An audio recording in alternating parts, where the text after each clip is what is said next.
Let's say that your job is to go out and market something, or you're building a business. I would invite you to consider that your brain is like hardware, and everything that you're learning about, all the amazing insights that you get from listening to the Amazing Marketing Show, or books that you're reading, or everything else that you're doing to learn, that is like software. And everybody knows what happens if you load really amazing software on old dysfunctional hardware. My honest opinion is the number one symptom is if you have never checked all the things that relate to your brain performance, you got to get checked. And if you check them and do something about it now, you will not only improve your brain performance today, but you will prevent horrific illnesses downstream, and you will live a very different kind of a life. It's common if for some other reason you're having an immune response in the front part of the brain and you have low energy production there. In 2014, researchers and imaging got good enough that they were able to verify that there's a glymphatic system that works when we're asleep. Diet is huge. A lot of people don't realize that Alzheimer's disease is nicknamed diabetes of the brain, or type 3 diabetes. What happens if you go 24 hours without any sleep?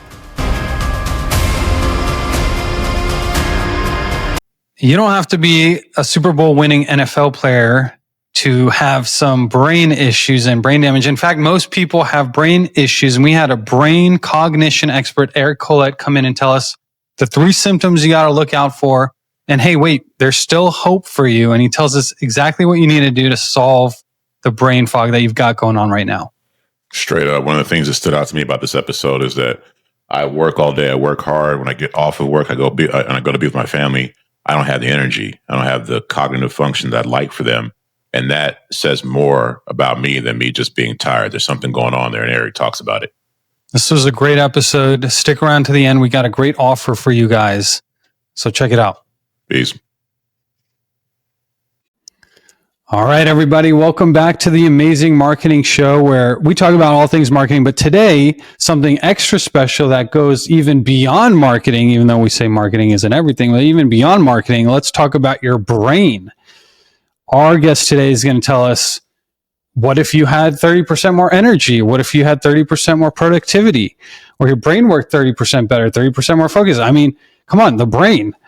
And doing better things with the brain. I think that's a good idea. So, but before I introduce him, and by the way, he's worked with Super Bowl winning NFL athletes, business execs. This is going to be the real deal. So before I introduce our amazing guest, I want to introduce my amazing co-host, Chris Gray. Chris, what's going on?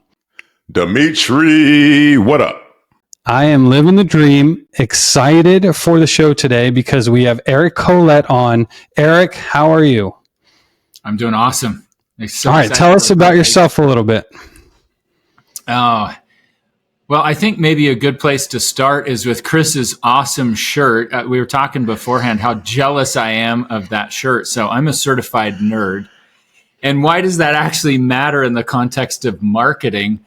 You know, there's a lot we could talk about as far as how do I do what I do? Why do I do it? But why does it matter to anybody listening? Let's say that your job is to go out and market something, or you're building a business. I would invite you to consider that your brain is like hardware, and everything that you're learning about, all the amazing insights that you get from listening to the Amazing Marketing Show, or books that you're reading, or everything else that you're doing to learn, that is like software. And everybody knows what happens if you load really amazing software on old dysfunctional hardware. You're always going to be limited. You're never going to get the best results. So I love the fact that we can have a conversation here about how to optimize the hardware so that everything else that we're doing works that much better. So essentially, I'm a guy that helps people around the country and actually increasingly internationally to optimize the hardware so that they get better results in life and business and relationships and everything else. Your brain's at the center of all of that. I am super excited about this episode. Eric, tell me, when it comes to optimizing the hardware, getting it just right, what are some things that people do wrong when it comes to optimization of this hardware? You know, I think one place to start, Chris, is with the mindset. I think the mindset that people have about their brains is all wrong because we've all grown up in a sick care system. And the sick care system says you wait until you have a symptom, then you go to the doctor and you hope that he or she has a brilliant solution, preferably in the form of a pill that you can take, and that in a few days you're going to be feeling remarkably better. And when it comes to things like the brain, let me put it in context. A lot of my work early on, especially, but still to this day, has focused on neurodegenerative diseases like Alzheimer's. I had to get really good at helping people with Alzheimer's reverse symptoms to whatever degree possible before I knew what to do to help guys like you get their brains better. And Alzheimer's disease, as far as the actual pathology, the disease itself, it starts decades before symptoms show up. So by the time the symptom shows up, and you go, oh my gosh, I better go talk to the doctor, it's really far downstream. And it is far easier to prepare and prevent than it is to repair and repent in a lot of things in life, but especially when it comes to our health. So I think people confuse what is common with being normal. There's a huge difference between common and normal. People think that it's normal that they're just going to get progressively more forgetful. And so they try to cram a ton of stuff into the early part of life.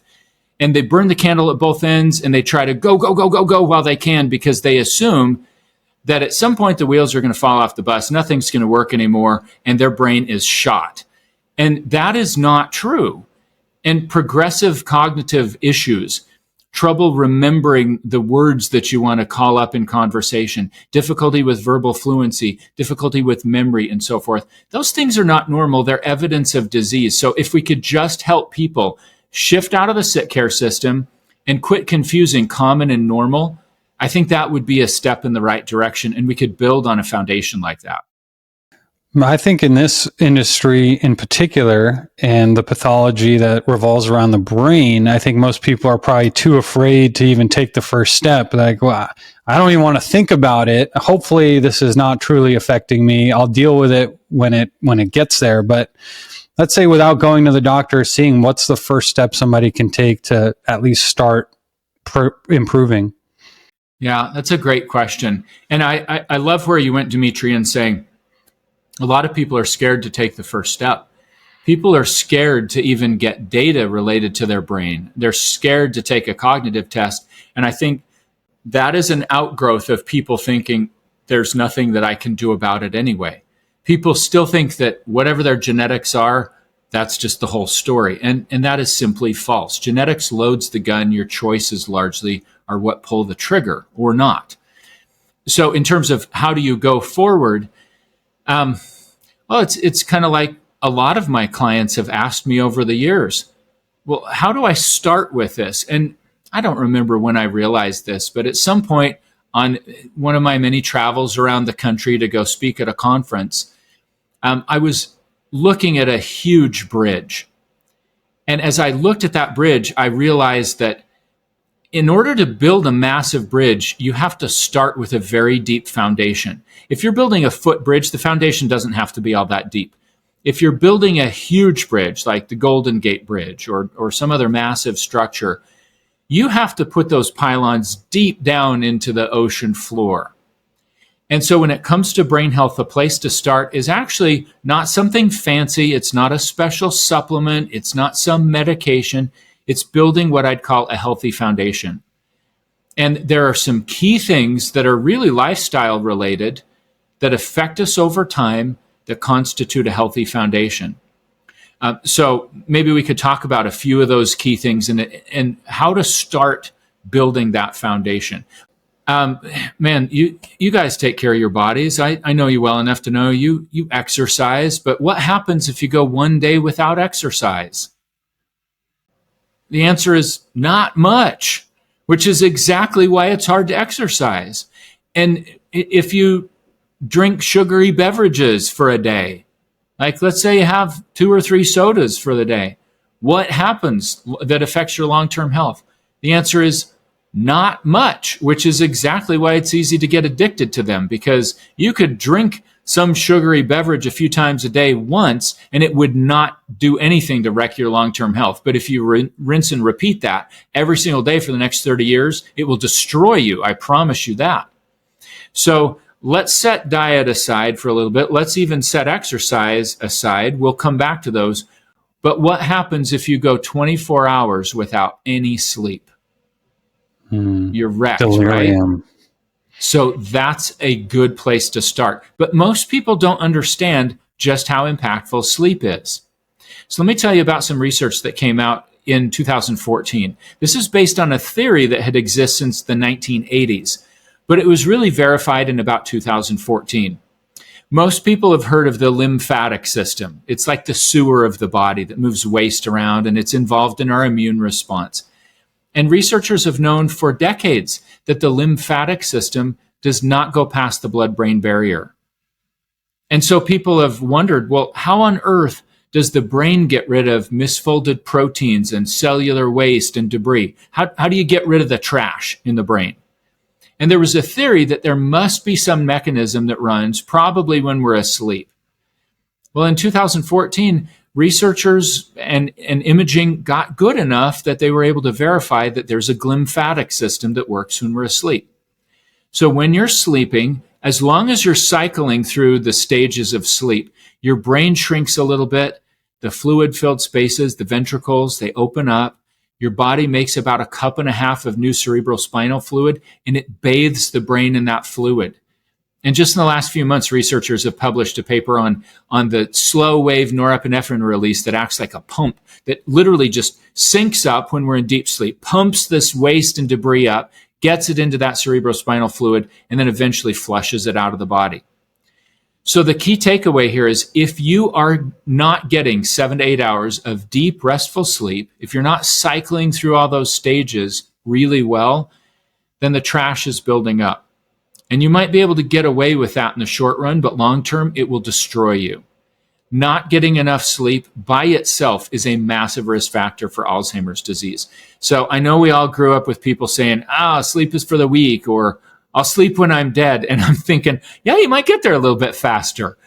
Sleep, you have to sleep to be superior. So if you're looking for a good place to start, forget all about the advertising of this supplement or that greatest nootropic or whatever it is out there. Start with your sleep, man, and you're going to get some better results. Now, there's a lot we could do as far as, okay, how do you get really good sleep? But let me just pause there. What's your reaction to that? How do you think most people feel about that? Go ahead, Dmitri. Well, I was thinking from it on a marketing perspective, and it's so funny how forget about all the advertised neurotropics and all the programs and whatever. Just get some dang free sleep. As simple as that. But hey, we want to make some money on our products too. Okay. But yeah, it makes perfect sense. Chris, what do you think? I don't want to derail us because I want you to get to the rest of the things, Eric, but also I have this question with this topic. There's some people I know who they probably get 4 to 5 hours of sleep, right, nightly. And part of me is like, wow, that's a superpower because they seem so high functioning. And like, if you got so much time to get stuff done in the day, if you're waking up at 4 in the morning all the time or 3 in the morning, I'm like, oh, wow. So what is there truth to that? Are there people out there who just don't need that much sleep, or are there people out there like that and they're damaging themselves at the same time? Does that question make sense? The question makes perfect sense. And I'll just comment on Dmitri's comment about, hey, we're talking marketing too. People want to sell their stuff. I will just add the caveat that we do use supplements regularly because we measure things in blood work for clients. And some people desperately need to supplement some things. And brain health is never about one thing. So we'll get to that. We'll talk about some of the marketing and all that. But to your point, Chris, yes, there are a few people who have some genetic roll of the dice that allows them to do still really quite well on less sleep. But they are so few and far between that I never take it at face value that someone can actually do that.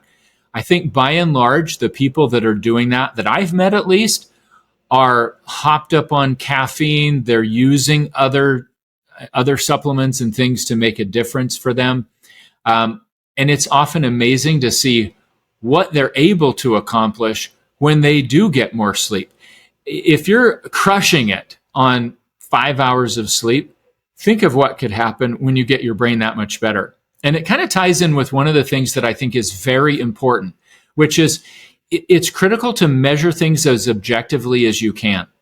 And so I talk to people all the time who feel like they're doing really well. And we use a cognitive test that's been administered over 20 million times in the last 2 decades. It was developed at Stanford. It's used at a lot of research institutions. So it's really validated. It's an objective test. And I'll get people that feel like, man, I'm doing really well, but I just want to make sure that I'm super optimal. And they will be shocked at how average many of their scores are and how they might have a superpower in 1 or 2 areas that's kind of dragging them through. But there are other areas where there's a lot of opportunity to improve. So I'm always a little bit suspicious about something that's as subjective as, man, I'm getting all this stuff done. And even when they have outcomes for it, doesn't necessarily mean that their brain performance is as optimal as it really could be. All right, so I sidetracked you there. Now, you talked about sleep and you were going on to some other things. What else? What else are we getting here? Yeah, let me give you the quick list, and then we'll unpack as many of them as we might have time for that you want to talk about. So I mentioned sleep. We went a little bit deeper there.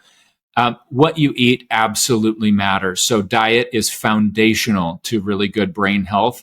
I literally just spent hours in the last couple of days at a think tank with a physician from George Washington University that runs the country's first culinary medicine program.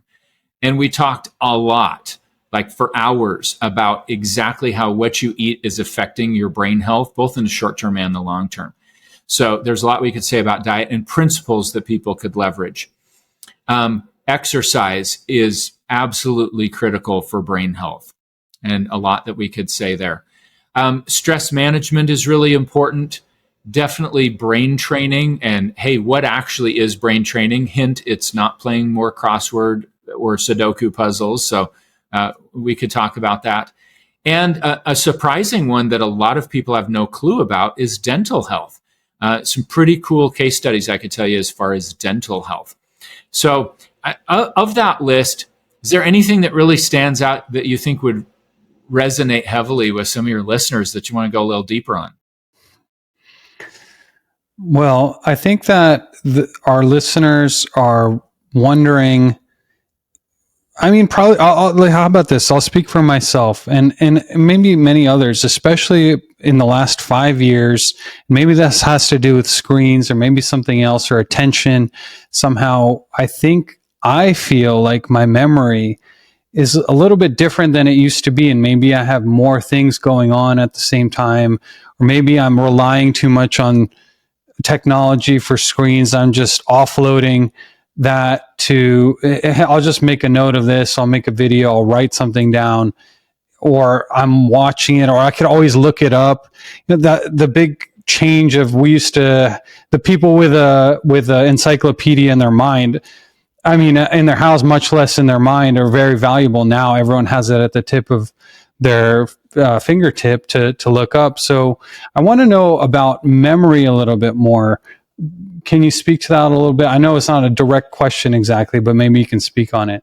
Yeah, that's a really good question. I think a lot of people are struggling that way. If there's one thing that I get asked about a lot, Dmitri, it's, hey, what about this brain fog that I have? What is that? What can I do about that? So at the outset, I have to say brain health is never about one thing. It's always multifactorial. But your question reminds me of a recent experience with a business executive in his early 40s. And we actually met at a conference, and he said, man, I really like what you do. And I want to make sure that I have the best brain possible because I'm responsible for big dollars. I mean, he works at a commercial insurance company running a team of people, and he has to do some pretty high level stuff. And he's always been really intelligent, but he felt like his memory was maybe not as good. And we did an objective cognitive test, and his overall, we call it a neurocognition index, was in the 68th percentile, which on this test is average. And he's never been average in his life. So that was a little bit of a thorn in his side. But his memory tests, I don't remember the exact scores on those specific tests, but they were average or even above average. Where he was struggling was actually attention. And that's a different problem, but often people confuse an attention problem with a memory problem. So what's an attention problem at the core? Well, it's the front part of your brain, the governor of the brain, if you will, that allows you to focus and concentrate.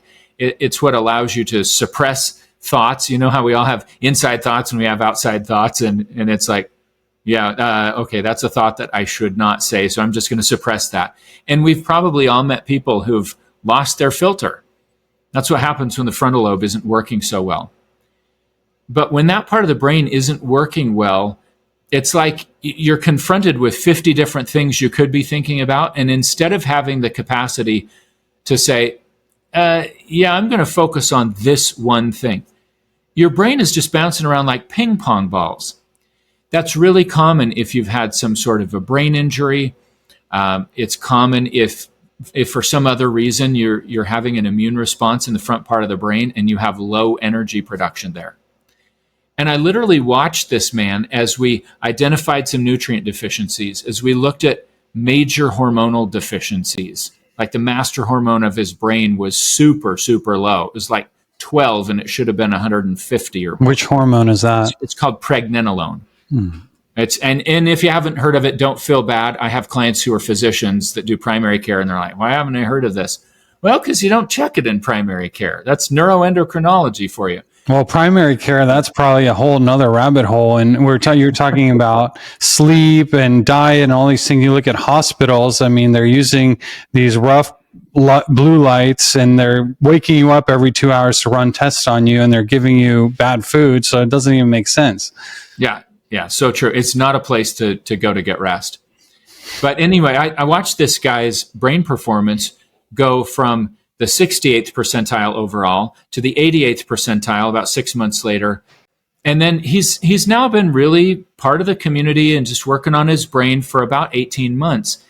And he recently retested, and his overall score was in the 99th percentile. He's literally gone from the 68th percentile to the 99th percentile by addressing these root cause issues that fall into either lifestyle categories or biomarkers, things that you can measure and adjust and deal with, like pregnenolone that I mentioned.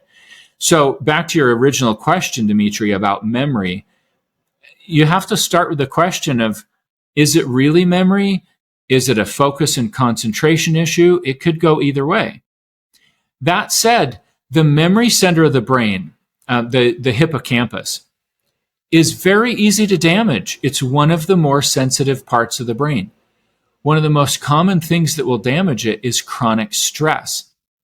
But it's also one of the most moldable and improvable parts of the brain. There are plenty of case studies with MRIs showing hippocampal volumes increasing when you do the right things, when you eat the right things, when you supplement the right things that you might actually be deficient in, etc. So, yeah, to your point, lots of people are observing memory or focus and concentration related issues. And there are a lot of reasons why our modern world is experiencing an increase in that. But the key takeaway is you don't have to settle for that. You can improve your brain regardless of what your age is. Eric, of the things that you mentioned that impact brain health, it reminds me of a conversation we had. I met Eric at an event. It was an event at Airbnb, so we're under one roof, and I'm waking up early. Eric's up, and I'm walking downstairs, and I run into Eric. We have a very, very brief yet impactful conversation. And in that conversation, you were kind of telling me about some of these things we can do to improve our brain health. Let's talk about brain exercises. You told me a few things that I've implemented since, and told my wife about just, I think, 2 days ago. We were talking about this, Eric. So will you please tell the audience some things we can do to exercise the brain? And like you said, it ain't Sudoku. Yeah, absolutely. And these are things that when done consistently over time, that's when you make a difference. This is not one-off kind of stuff. So brain training is really giving your whole system a reason to make more synaptic connections. So think of synapses that allow one cell to talk to another, kind of like little tiny leaves and branches on a tree. And imagine that you have two trees together. And the more connection points that you have, the more you're transferring information back and forth. So we want to stimulate essentially a bigger tree instead of having a progressively pruned down kind of a tree. Well, how do you do that? At the core, it's new cognitive experiences. So, for example, if you're traveling, maybe use the GPS to get to your hotel. But after that, really try to form new mental maps. Challenge yourself to pay attention to the space that you're in and make those new mental maps. It could be as simple as eating with your non-dominant hand or brushing your teeth with your non-dominant hand. The Japanese and the British use a technique with Alzheimer's patients that we've been trying to progressively bring to some of our long-term care clients in the US called bilateral asymmetry. And this is really simple. If you're drawing sticks up and down with your left and right hand, that's bilateral asymmetry. One hand is doing something opposite of the other. So that sticks. What if you're going down and out and up? That would be drawing triangles. That's also asymmetrical. Well, that's not all that hard. But try drawing sticks with the left hand and triangles with the right hand. I promise you, if you try that first time you try it, unless you're some wunderkind, that it's going to be really, really difficult. But as you practice it, your brain will be able to do it, and it will form new synaptic connections. Maybe one last tip, aside from like, hey, learn a new instrument, learn a language, learn something new in the workplace, would be do something very intentional that's well researched. We use this with all of our clients. There's a free version. There's a paid version. It's called Brain HQ.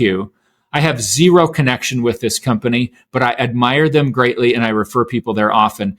Brain HQ was developed by Dr. Mike Merzenich, who literally coined the term neuroplasticity.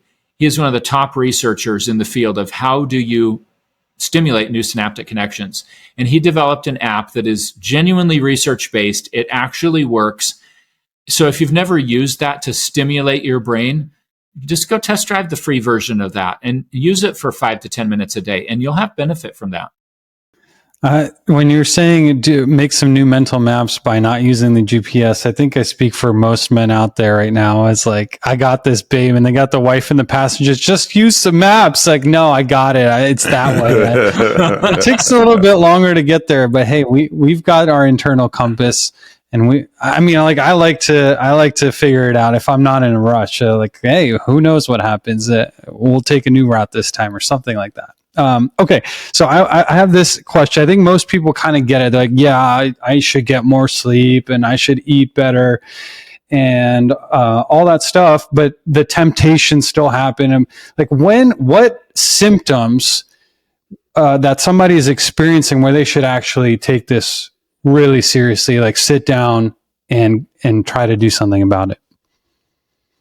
Yeah, my honest opinion, after almost a decade of being highly focused in this, and then after 25 years of really studying brain diseases, my honest opinion is the number one symptom is if you have never checked all the things that relate to your brain performance, which I promise you doesn't happen in primary care visits, you got to get checked.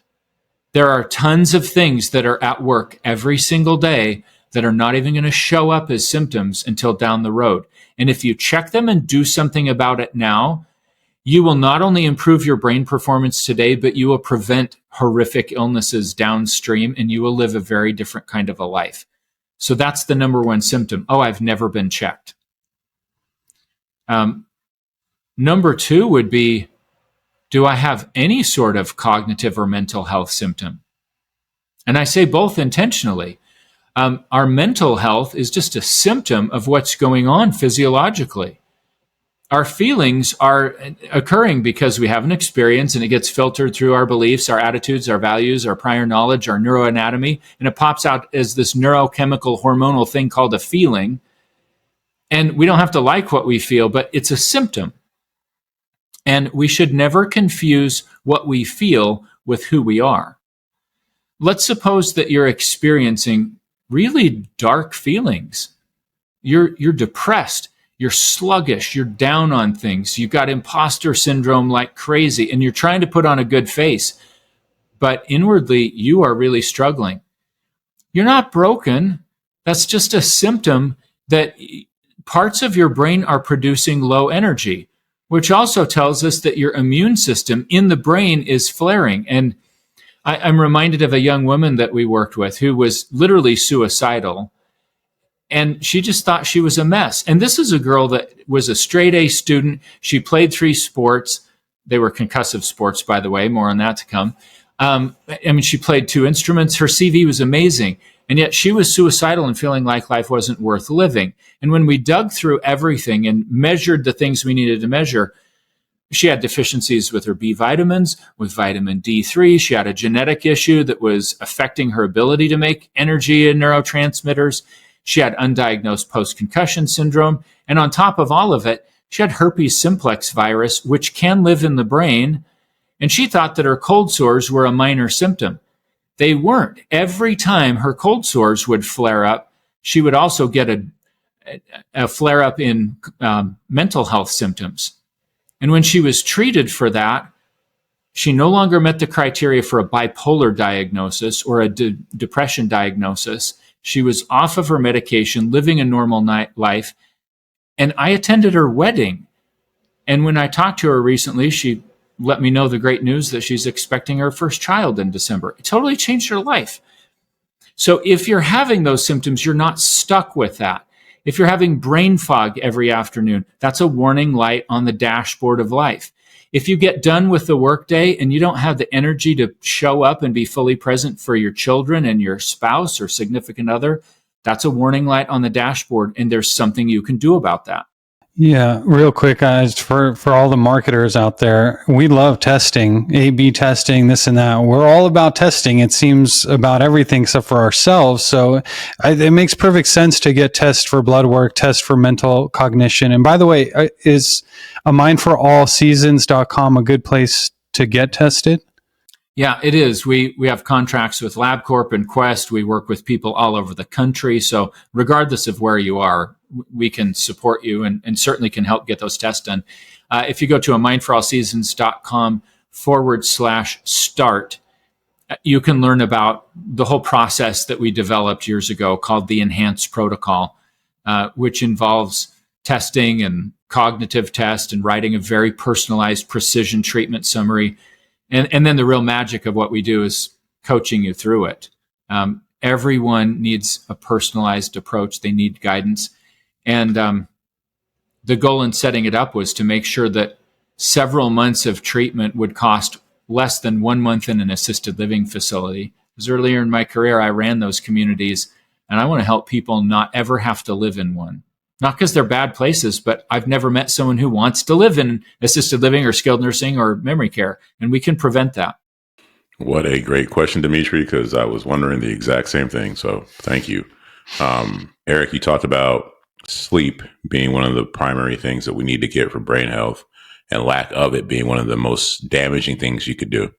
And you talked about some other damaging things, but what else ranks up there right below not sleeping? I have some guesses, but I'd like to hear it from you.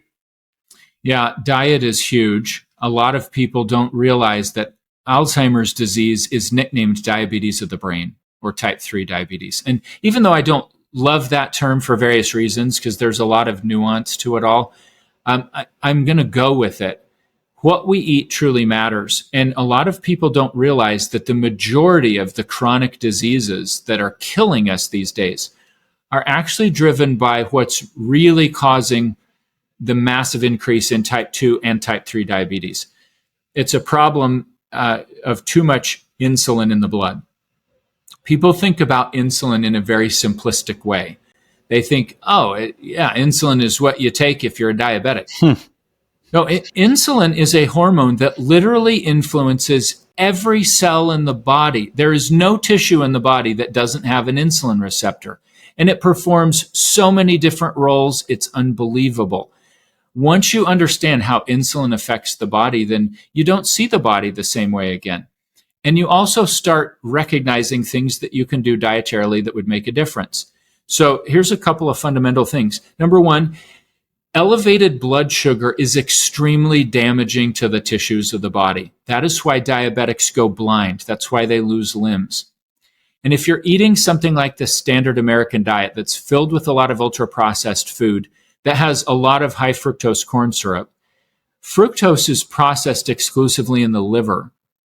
And a lot of people are getting 10 to 20 times more fructose than humans have ever gotten throughout all of recorded history. And what that's doing is devastating. Back in the 1970s, nobody had a fatty liver unless they were a raging alcoholic. Doctors could go their entire career and never see it. And nowadays, 30 to 40% of the US adult population has a fatty liver. I think that's directly influenced by eating a lot of high fructose corn syrup in these ultra-processed foods. But on top of that, there are all sorts of downstream consequences that we don't have time to get into that are really resulting in people having very high fasting insulin levels. Now, insulin is the hormone of growth and storage. So if people need to lose 150 pounds, most likely one of the things that they need to understand is how insulin works in the body. Because it takes years of driving up your insulin levels before your fasting blood sugar would go up. So you can go to your primary care doctor year after year after year, and they might say, well, you need to lose a little weight, but at least you're not a diabetic because your fasting blood sugar might be less than 100. But as a rule, doctors don't check fasting insulin in your primary care visit. Well, that's an upstream marker, and I see people all the time whose fasting insulin level, instead of being 4 to 6, it's like 50. Well, every time that insulin's going up, they're in storage mode. They're gaining. That is the signal to pack on the pounds. And just understanding that, and understanding that every time you eat something that breaks down to glucose or fructose, you're stimulating that response. So that means bread, that means pasta, that means things that people normally recognize as sugar, like cookies and candy. But it could also mean potatoes. And no, I'm not saying that potatoes are bad. If you're eating real food, that's a great place to start. But the question is, what is your goal? If you're trying to build, let's say you go to the gym and you're cranking out an hour and a half workout with weight training and you want to rebuild, you need an insulin response and you need the building block of muscle. That's called protein. But if you're trying to lose, then you've got to find a way to get the insulin down. And when you manage those things, you're reducing heart disease risk, you're reducing Alzheimer's risk, you're backing your way out of type 2 diabetes and other metabolic health problems, and often you're dramatically improving your mental health. There's some interesting research on that. So I know that's a lot to just throw out there, but learn how blood sugar affects you and how insulin affects you. Pull that thread and research that a little bit. That's a big deal. Yeah, nowadays a lot of people are even using wearable blood sugar monitors, glucose monitors. They're doing the finger poke in the morning, even if they're not diabetic yet, to monitor. I mean, we just talked about KPIs. If you know the KPIs of your campaigns, your advertising budgets and all that, well, shouldn't you know the KPIs of your body and your brain? I think you should. I'll tell you about my story. I started doing this, and turns out, you mentioned potatoes.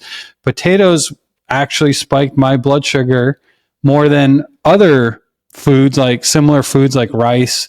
And so I learned, especially with sweet potatoes, in moderation, or replace it with something else. And then tracking macros, of course, all that has helped a lot for me personally. And it's not all about the junk food in your pantry, even though fructose is probably the fentanyl of sugar, right? It's way more powerful. The fentanyl to heroin, fructose to sucrose. I don't know the terms exactly, but at least that's how I understand it. Can I encourage you to try an experiment, or anybody listening to try this experiment, if you're using a continuous glucose monitor? And I love the idea that data affects behavior. And so we use glucose monitors with a lot of our clients because you learn so much about your body doing that. But people forget that food is consumed in a context, and context matters a lot. That's also why there's so much variability in some of these food research studies, because they're observational and epidemiological studies where people are reporting things on food frequency questionnaires. But a major confounding variable in those studies is context. So here's the experiment, Dmitri. Eat potatoes by themselves and see what happens to your blood sugar, and then eat exactly the same amount of potatoes after you have consumed a very large dinner salad without any, like, use oil and vinegar dressing, so you're not adding in sugars that way, and make sure that you're avoiding things like carrots that would have higher sugar. Have things like the dark leafy greens, maybe some cucumbers, maybe even some avocado or something like that. But you will notice that when you pair a lot of fiber with carbohydrate, it slows the release of the sugars. So just changing the order that you're eating things or changing the context is different. It's totally different to eat a hamburger on 2 slices of bread, the bun, versus wrapping the burger in a lettuce leaf. And if you're tracking your data on a glucose monitor, you will see the difference.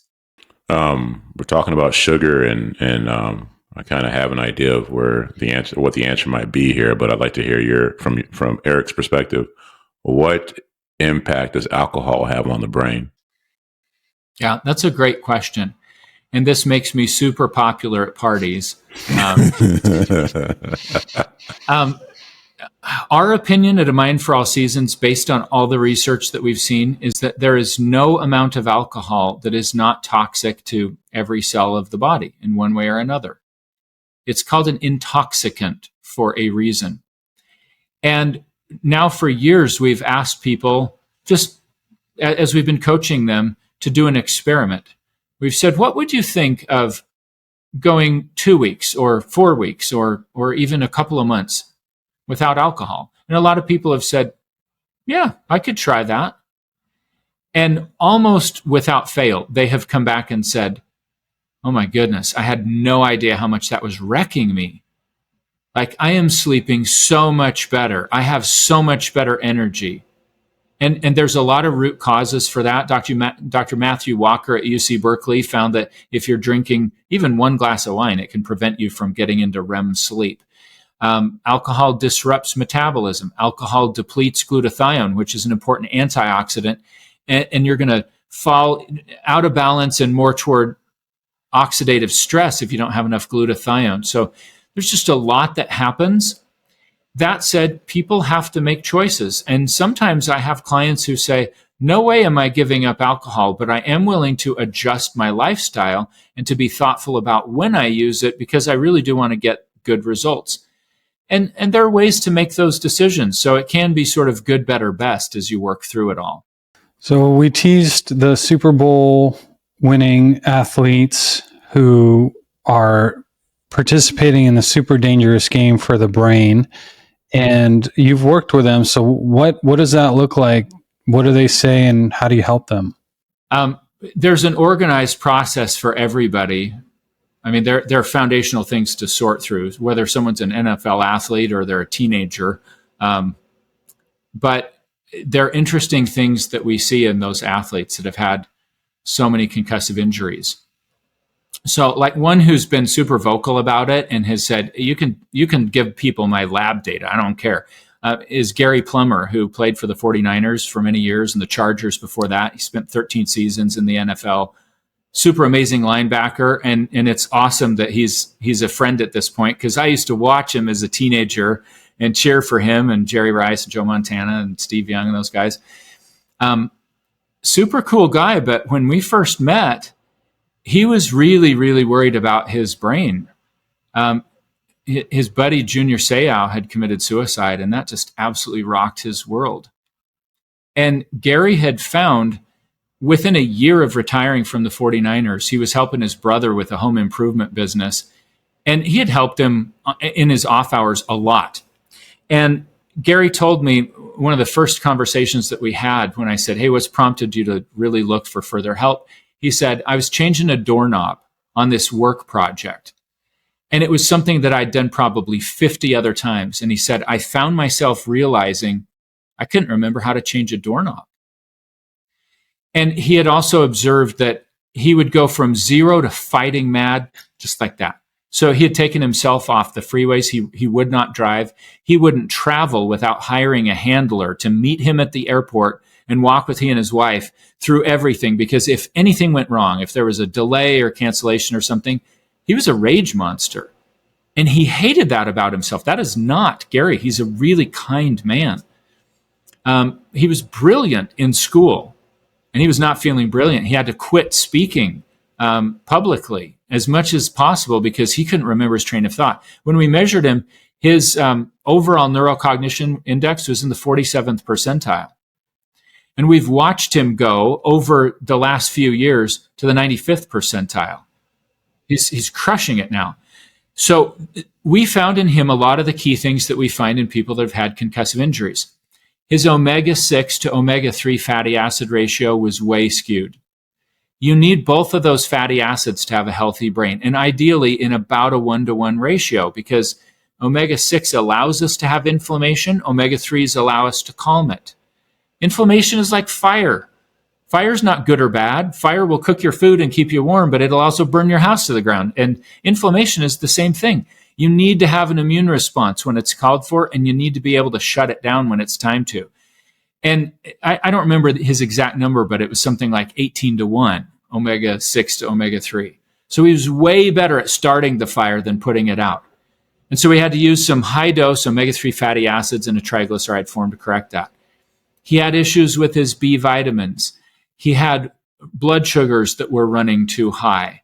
These are common things that were affecting him. And they affect a lot of other people. And when we addressed those issues, got him eating the right things, got him sleeping more effectively, etc., that's when we started to see a real improvement in his performance. And we watched a change in his personality too.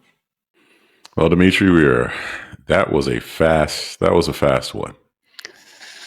Yeah, that was fast. Man, the brain is our most important asset, right? So a lot of these, Chris and I run marketing companies. A lot of people run small businesses that listen to this, and we're super into the data and trying to optimize and improve.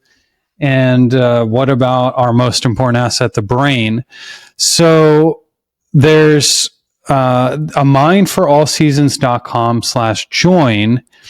And so what Eric and his partner have there is a membership where if you guys put in amazing at checkout, you can get this for 30 days for free and start exploring that whole program. And then if you're ready for the test now, well, just go to mindforallseasons.com/start and get this tested. And by the way, I know a lot of you are in masterminds, paying a lot of money for masterminds.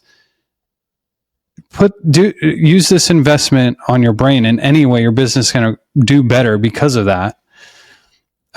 So go ahead and do that. Eric, did I miss anything? I just want to share one thing about our membership site.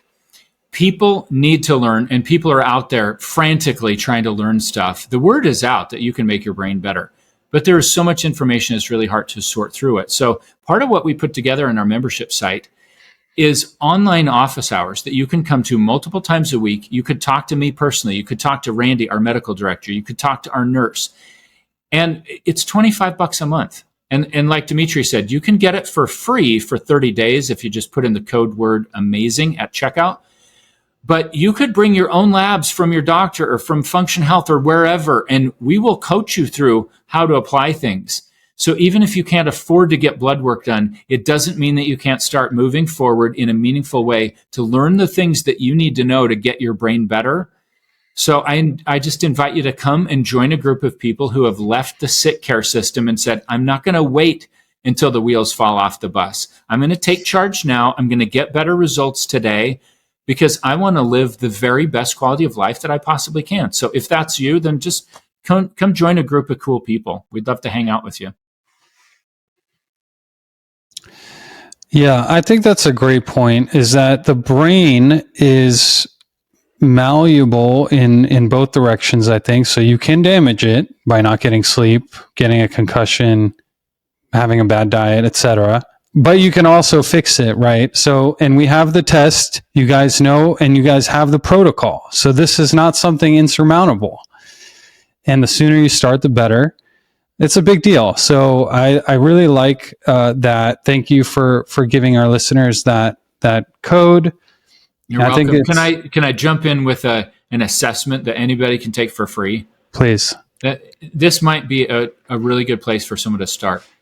If you go to amindforallseasons.com/energy, you can take an assessment that will look at symptoms, it'll look at lifestyle factors, and it'll look at any biomarkers that you actually have data on, and you may or may not. But if you go through that, it'll take you 10 minutes, and you'll get a sense of how much you could improve some things. Or you'll get a sense that, man, I'm actually doing really well. I've worked hard at this for years. I'm taking good steps forward. Okay, great. So amindforallseasons.com, and we're going to have /energy. We're going to have all of this in the description. So check that out. And by the way, guys, comment on what you're feeling. Do you have any symptoms that you're dealing with? We're going to comment back with what we think you might do based on those symptoms, and we want to hear about it. We want to hear about your goals as well. So leave those in the comments. Chris, anything to end it? What a great episode. So much stuff here. And it had me thinking about what I do. I do so much, I'm working out, I'm doing jiu-jitsu, I'm reading and all this stuff. But I don't put that same sort of intensity towards my actual brain health. I'm tired as we're talking right now. So the yellow light is on the dashboard. I probably should go do something about it. All right, Eric. Thank you so much for the episode. We'll see you next time. Thank you.